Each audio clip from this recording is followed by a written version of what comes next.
আপু চেঞ্জ করে দাও তো আরেকটা, যাও একটা দিয়ে আসো।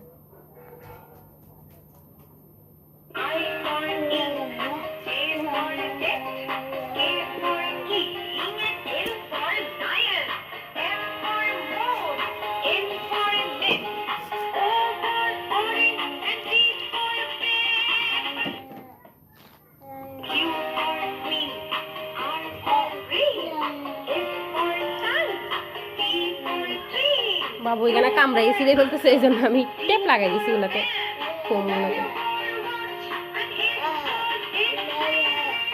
অনেক রকমের আছে।